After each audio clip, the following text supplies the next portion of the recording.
Ansel Villafana, first with the alias Chemist, but he's better known to the world as Prezi. He is the sole leader of the infamously known Rasta City gang, otherwise known as Seven. His rise to the top is not just your average come-up story alone. It was legendary. Rasta City 7 is a gang that has its roots from its predecessor named G Unit. Their main rivals used to be Muslim City, better known as 9. But after a falling out between Rasta City members, a split occurred, leading to the formation of the 6 gang. Their other enemies also include ABG, aka Anybody Gets It. The current leader of Rasta City is a mysteriously evil and gruesome man who goes by the name Prezi. The name Prezi sends a cold, dark shiver down the spines of his enemies. He is one of the most respected and feared bosses in history of the Trinidadian gang world. In the beginning, under the name Chemist, he was a shooter for the then ruler of the Beetham Gardens, known as Fresh. He was a loyal soldier. Fresh saw Chemist's determination from earlier, promoting him to a lesser boss of his garrison area. But deep down, he craved ultimate power after the mysterious death of Fresh and the rise and fall of Dole. Chemist quickly ascended the throne, changing his name to Prezi, short for president, and he changed the gang's name first to G City, then to Rasta City, and now 7. His enormous rise to fame began. In 2016, with the decline of the UNC government, the PNM under Keith Rowley rose to power. Their thirst to gather the public support saw a major shuffle of head figures, even in the gang world. Most without knowledge and experience, Prezi had an advantage, learning from previous bosses before him. He knew the street, and he was first in line for his share of the distribution of fresh government contract was being presented to all community leaders. But in 2019, he and 3 others were held on gang-related offenses, following extensive investigation by officers of the Criminal Gang Intelligence Unit. The case went nowhere. The government tried everything to keep Prezi behind bars, but couldn't. The government was getting suspicious of Prezi's operations and knew he had a growing influence in the streets. That same year, Prince Swanee, a young unknown dancehall artist at the time, did a song entitled "Big Up the Bees and Big Up the Seas," calling Prezi's name in the intro of the song, starting the rise of the Trinidad dancehall era. Many credits Prezi's name for the success of the song, because at that time, Prezi was the most respected gang leader in the country. With the Trinidad movement skyrocketing, Prezi's name grew to enormous heights.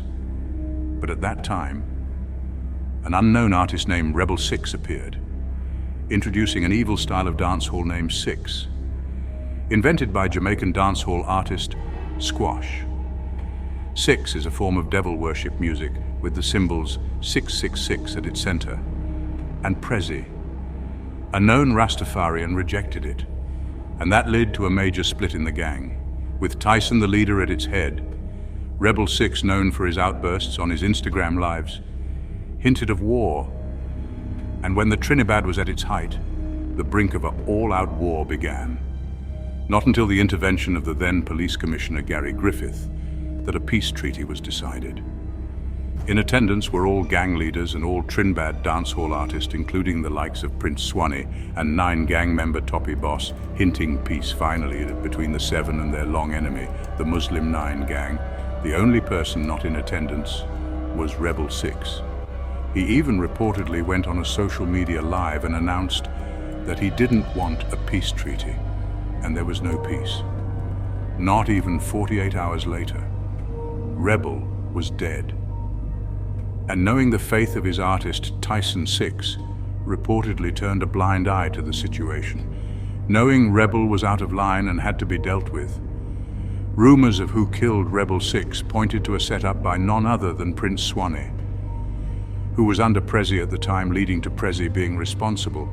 Then out of nowhere, Prince Swanee switched sides, crossing over to the 6, saying he was being abused and extorted by Prezi and his artist, who seized his house, car, and other valuables. Fearing for his life, Swanee migrated to America, and only returned when he was invited by Tyson 6 boss for a concert, Tyson assuring him his safety. Prezi was outraged, but deep down he forgave Swanee. like a father disappointed in his own son. But Swanee, knowing how evil and ruthless Prezi is, stayed away. During the COVID pandemic, a record label named Going Global was on the rise, working to restore Trinidad music to its former glory. Working with artists from all sides, and with that tensions grew, and when Wacko Dan, a minor Trinidad artist, did a social media live, singing a song that he and his 6 gang members will regret for the rest of their lives. Fuck Prezi and we mean it. A song that sends anyone who sings it to their early graves like the boogeyman, unknowingly to Prezi and to the public. Thought it was Wacko Dan who wrote and recorded the song. Not even 1 week passed. Wacko Dan was dead. The gruesome pictures of his body circled on social media of Wacko Dan's eyeball popping out of his head sent nightmares to anyone who saw it. But the very next day, a music video surfaced, showing the real singer, a man going by the name of K-Man 6. With a voice reminiscent to Rebel, the public was shocked. And the song exploded in popularity.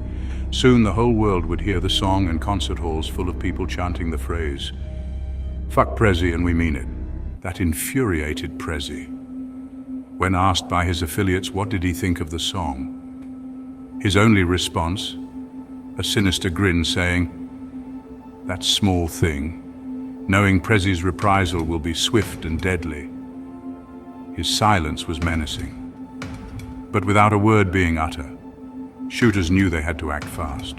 The first attempted on K-Man's life was when he was caught slipping on the avenue, with then producer of the diss track and owner of Going Global Records and 2 associates, when their car was shot at, hitting K-Man in the leg and killing his producer. He narrowly escaped with his life. After that, he went to social media, mocking Prezi. But foolishly, K-Man underestimated Prezi's strength and orders were sent out for any 6 gang members straying to be killed. The next attempt is when K-Man attended a show in Tortola, boastfully posting on his Instagram story his live location, and on returning back home driving from the airport.